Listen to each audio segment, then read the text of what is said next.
Asalaamu calaykum waraxmatullaahi tacaala wabarakaatu. Kulanti wacan oo wanaagsan daawadayaal kusoo dhowaada wararka caalamka oo aad si toos ah kala socotaan shacabka media xaruntiisa dhexe ee magaalada Nairobi. Waxaana warkii idiin sheegaya anigoo ah Maslax Abuukar Xaaji.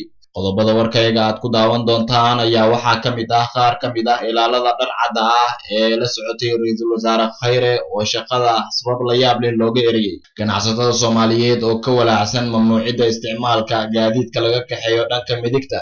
Mareykanka oo duleedka Kismaayo sheegay inuu ku dilay 9 xubnood oo ka tirsan Al-Shabaab. Howlgalka tababarka midowga Yurub oo faahfaahin ka bixiyay qaraxii Muqdisho shalay lagula eegtay ciidamo ka tirsan kuwa Talyaaniga ee gacanta siiya dowladda federaalka ah ee Soomaaliya. Xukuumadda federaalka Soomaaliya oo sabab la yaab leh u joojisay daawo si weyn looga isticmaalo guud ahaanba dalka Soomaaliya. Cabdiweli Gaas oo magacaabay taliyaha ciidanka kaydka Puntland. Dowladda Soomaaliya oo cambaaraysay markab dhuxul si qarsoodi ah uga qaaday Soomaaliya oo ku xirtay mid ka mid ah dekedaha Ciraaq. Iyo Mareykanka oo doonaya in uu nuclear ku qarxiyo dayaxa, hase ahaatee caqabado ay ku horgudban yihiin. Sidoo kale daawadayaal waxaan idiin soo gudbin doonaa su'aasheena maanta. Ogeysiis dhammaan daawadayaasha sida tooska ugu xiranaa Suldaanka TV waxaan ogeysiinaynaa in wararkii barnaamijyadii halkaas aad kala socoteen haatan wixii ka dambeeya aad si toos ah kala socon kartaan Shacabka Media. Haddaba ka mid noqo kumanaanka saaxiib ee nagula soo biiray Shacabka Media, islamarkaana halkaasi subscribe noo saar oo la wadaag asxaabtaada warbixinada iyo barnaamijyada kala duwan ee aan kuu soo gudbinay. Shacabka Media waxa uu ku dhisan yahay waa taageeradaada, waxaana kaaga mahadcelinaynaa sida aad had iyo jeer ugu xiran tahay Shacabka Media akhbaaraadka uu ku soo gudbiyo. Warkii oo fidsan. Xog qarsoon oo soo bixisa ayaa waxa ay sheegaysaa in qaar ka mid ah ilaalada dharcadda ah ee waardiyeysa ra'iisul wasaare Khayre shaqada looga eriyay sabab la yaab leh. Warar lagu kalsoon yahay ayaa sheegaya in shaqada laga eriyay qaar ka mid ah ilaalada gaarka ahaa ee ra'iisul wasaaraha xukuumadda Soomaaliya Xasan Cali Khayre. Ilaalada shaqada laga eriyay ee la socday ra'iisul wasaaraha ayaa la xaqiijiyay inay ka tirsanaayeen qaybta dharcadka ee gaarka, waxaana la soo sheegayaa in shaqadooda ay ku waayeen muran dhexdooda ka dhashay. Muranka ay shaqada ku waayeen ayaa la xaqiijiyay inuu salka ku hayo isqabqabsi ka dhashay cidda noqon lahayd madaxa amniga dharcadka waardiyeysa ra'iisul wasaaraha Soomaaliya, taa oo soo dedejisay in shaqada laga eriyo intooda badan. Xubno ka mid ah shakhsiyaadka la eriyay ayaa damac ka galay xilka uu hayo madaxa amniga ra'iisul wasaaraha, iyadoo goortii lagu fahmay laga eriyay shaqada. Xilka la isku hayo ayaa waxaa horay u faaruujiyay madaxii amniga ra'iisul wasaare Xasan Cali Khayre, Ayuub Cali Frey, oo goostay xilli uu ka mid ahaa wafdi dibadda u raacay ra'iisul wasaaraha. Xogta waxa ay muujinaysaa in ilaaladiisa iminka lagu wareejiyay xarunta dowladda hoose ee gobolka Banaadir, halka oo ay ka shaqayn doonaan maadaama ay waayeen shaqadooda. Sidoo kale ra'iisul wasaare Khayre oo la gaarsiiyay dacwad ku saabsan arrintan ayaa la sheegay inuu ka gaabsaday inuu faragelin ku sameeyo. Waxaa iminka la kordhiyay tirada ilaalada dharcadda ah ee la socota ra'iisul wasaare Khayre kadib markii lagu biiriyay xubno hor leh oo laga soo kala xulay hay'adaha ammaanka dalka Soomaaliya. Ganacsatada Soomaaliyeed ayaa intooda badan waxa ay ka walaacsan yihiin mamnuucidda isticmaalka gaadiidka laga kaxeeyo midigta oo dhowaan dowladda Soomaaliya ay si rasmi ah u mamnuucday. Dowladda Soomaaliya ayaa sheegtay in guud ahaanba ay dalka ka mamnuucayso ka ganacsiga iyo adeegsiga gaadiidka laga kaxeeyo dhinaca midigta, iyadoo marka la eego 80% gaadiidka laga isticmaalo Soomaaliya ay yihiin kuwo dhinaca midigta laga kaxeeyo. Wasiirka gaadiidka iyo duulista hawada dowladda Soomaaliya Maxamed Cabdullaahi Salaad Omar ayaa horay u sheegay in dhaqangelinta qorshahan laga bilaabayo ilaa iyo horaanta bisha Oktoobar, laakiin horay sidoo kale waxa uu u mamnuucay isla arrintan, hase ahaatee guud ahaanba dalka kama dhaqangelin. Arrintan waxa loo sameynayo waxa ugu horeeya nabadgelyada jidadka iyo inay meesha ka baxaan shilalka badan, waana tan keentay inaan go'aan ka qaadano, ayuu yiri wasiirka oo arrintan faahfaahin ka bixinayay. Sharciga cusub ayaa u muuqda mid aan saameyn toos ah ku yeelan doonin gaadiidka horay dalka loo keenay amaba hadda ka dhex shaqeeya gudaha dalka, laakiin waxa uu sharcigan u muuqdaa in uu ka hortegayo in dalka la keeno gaadiid kale oo ah nooca midigta laga kaxeeyo. Ganacsatada Soomaaliyeed ayaa si weyn uga walaacsan sharcigan cusub ee lagu mamnuucayo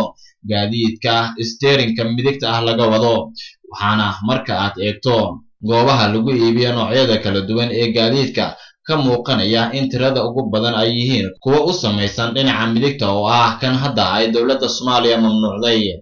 Ma cadda halka uu ku biyashaman doono amarka ka soo yeeray dowladda Soomaaliya ee ku aadan in gawaarigan ay mamnuucday iyadoona ganacsato Soomaaliyeed ay jiraan kuwa oo in badan gawaaridan ka macaasha. Mareykanka ayaa waxa uu shaaciyay in duleedka Kismaayo uu ka fuliyay duqeyn uu ku dilay xubno ka tirsan Al-Shabaab.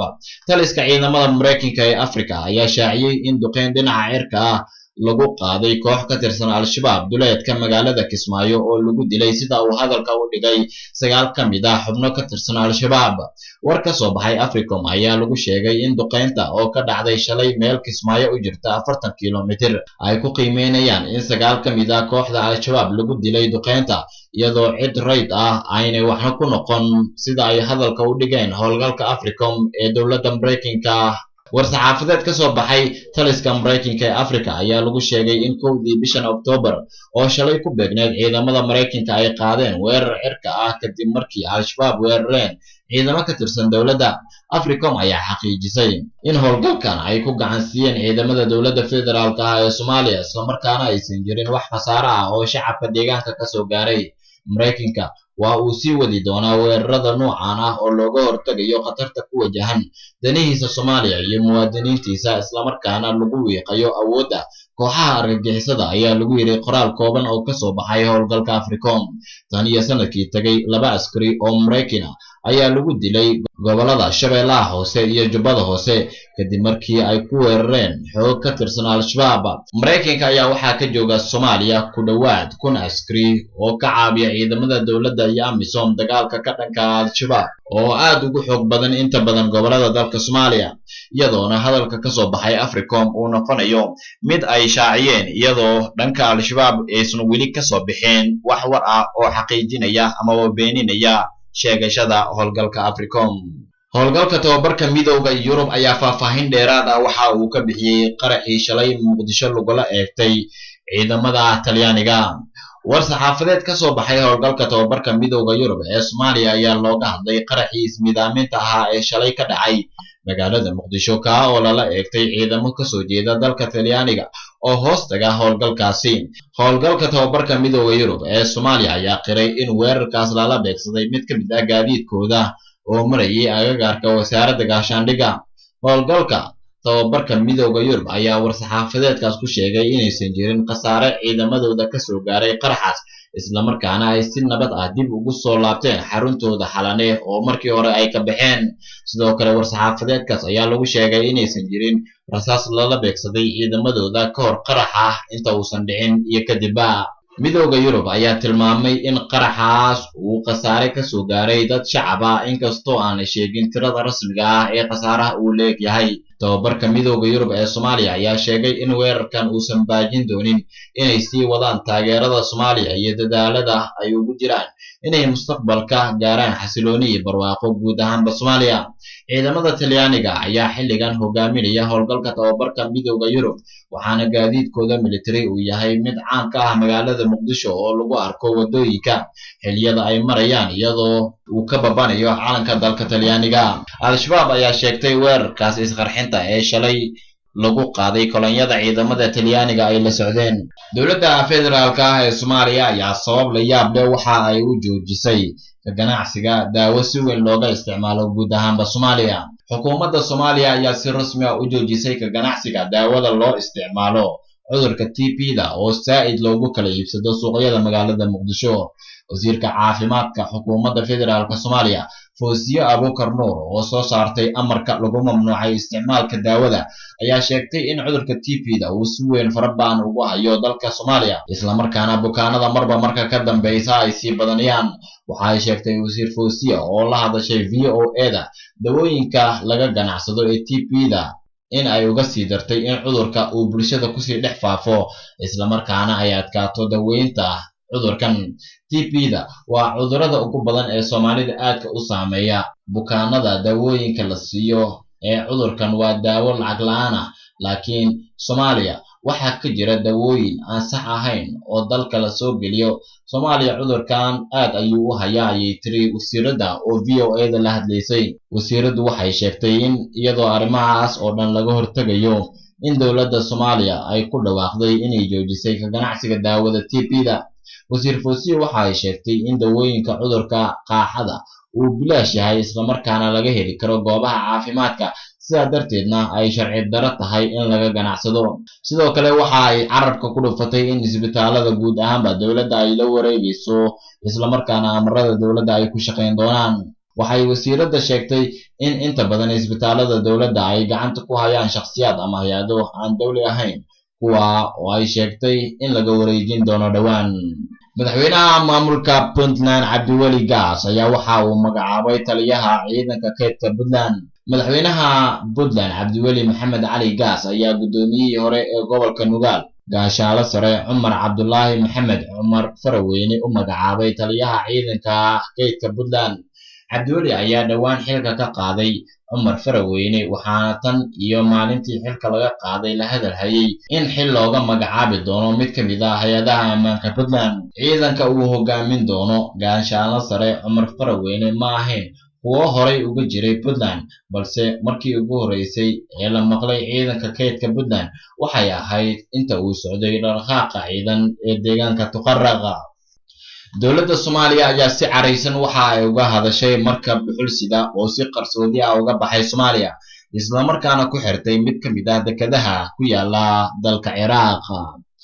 Markab ay ku raran yihiin 200,000 oo kiish oo dhuxul ah oo si qarsoodi ah uga qaaday deked aan la magacaabin oo ku taala koonfurta Soomaaliya ayaa ku xirtay dekeda Qasriyo ee dalka Ciraaq, sida ku cad war-saxaafadeed uu soo saaray safiirka Soomaaliya u fadhiya qaramada midoobay Abuukar Daahir Cismaan Abuukar Baale. Safiirka ayaa cambaareeyay dhammaan dhinacyada ku lugta leh dhoofinta sharci darrada ee dhuxusha Soomaaliya, wuxuuna sheegay in arrintan dhibaato ku tahay amniga iyo xasiloonida Soomaaliya, isagoo sheegay in dowladda Soomaaliya ay ugu baaqayso xukuumadda Ciraaq inay dedejiso baaritaanada ayna qaado tallaabo lagu caddeynayo kiiska markabka. Markabka ayaa la sheegay inuu wato dukumiinti been abuur ah oo muujinaya inuu ka yimid dalka Ghana. Soomaaliya waxay si isku mid ah ugu baaqaysaa dhammaan saaxiibada iyo la howlgalayaasha caalamiga ah inay taageeraan dadaalada looga hortagayo ka ganacsiga sharci darrada ah iyo dhoofinta dhuxusha, ayuu yiri Danjire Baale oo si kooban arrintaas uga hadlay. Qaramada midoobay iyo dowladda Soomaaliya ayaa dhuxusha u arka inay dhaqaale badan ka helaan ururka Al-Shabaab, waxaana golaha ammaanka ee qaramada midoobay ay mamnuuceen dhoofinta iyo ka ganacsiga dhuxusha Soomaaliya sanadkii 2012, halka dowladda Soomaaliya ay mamnuucday horaantii sanadkan kadib markii shir heer caalami ah oo ay goobjoog ka ahaayeen xubno ka socda dalalka caalamka lagu qabtay gudaha caasimadda Muqdisho. Dowladda Ciraaq ayaa ilaa iyo haatan wax faahfaahin ah ka bixin markabkan iyo sida ay u aragto. Dowladda Sacuudi Carabiya ayaa waxa ay si kulul u cambaaraysay weerarkii ismiidaaminta ahaa ee shalay ka dhacay caasimadda Muqdisho. Qoraal ka soo baxay wasaaradda arrimaha dibadda dalka Sacuudiga ayaa lagu cambaareeyay weerarkii ismiidaaminta ahaa ee shalay lala eegtay ciidan ka tirsan midowda Yurub oo u dhashay dalka Talyaaniga. Maalintii shalay ayay ahayd markii gaari yar oo kuwa raaxada ah lagana soo buuxiyey walxaha qarxa lala eegtay kolonyo ay la socdeen ciidamo Talyaani ah agagaarka wasaaradda gaashaandhigga Soomaaliya. Weerarka ayaa waxaa ku naf waayay inta la og yahay 2 qof oo mid ka mid ah uu ahaa qofkii weerarka ismiidaaminta ah geystay, halka ay ku dhaawacmeen 10 kale oo ay ku jiraan arday xilligaasi halkaasi ka dhaweyd. Sarkaal ka tirsan wasaaradda arrimaha dibadda Sacuudiga ayaa tacsi u diray ehlada dadkii ku geeriyooday qaraxaasi, wuxuuna caafimaad degdeg ah u rajeeyay dadka dhaawacyada kala duwan ay soo gaareen. Al-Shabaab oo sheegtay mas'uuliyadda weerarkan ayaa afhayeenkooda Cabdicasiis Abu Muscab waxa uu sheegay in weerarka ay ku dileen ilaa 4 sarkaal oo ka tirsan ciidamadii la socday kolonyada. War-saxaafadeedka waxaa kaloo lagu sheegay in Sacuudiga uu ka soo horjeedo dhammaan noocyada rabshadaha sida argagixisada iyo xagjirnimada iyo wax kasta oo lagu dhibaateynayo dadka shacabka ah, ayaa lagu yiri war-saxaafadeedka. Sacuudiga ayaa ugu dambeyn sheegay in uu kordhin doono taageerada militari iyo midda dhaqaale ee uu siinayo dowladda federaalka ah ee Soomaaliya. Markana dhacdo la yaab leh.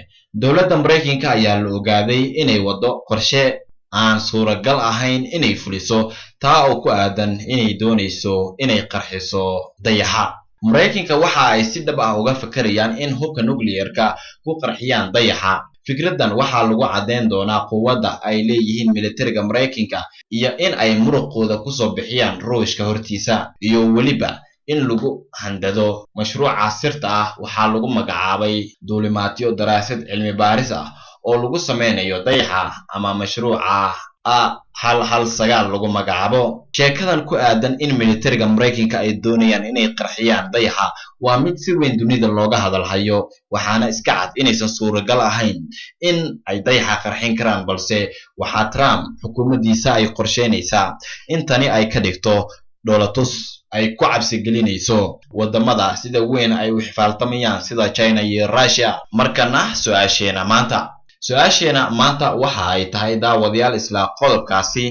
Dowladda Mareykanka waxa ay doonayaan militarigeedu in ay nuclear-ka ku qarxiyaan dayaxa, iyagoona tani ujeedadeedu ay tahay inay ku cabsi geliyaan wadamada sida weyn ay u xifaaltamaan Mareykanka oo ugu horeeyo dalka ay sida weyn isku hayaan ee Ruushka.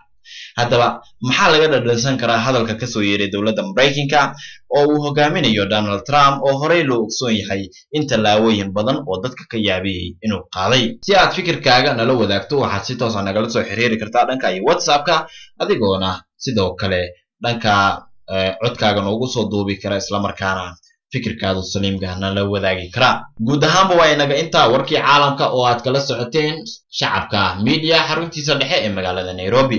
waxaa warka idiin sheegayay anigoo ah Maslax Abuukar Xaaji. Tani intaan ku kulmi doono warkan kan xiga, waxaan idinka tegaynaa sidaa iyo nabadgelyo noole kulantay. Amaana Allah.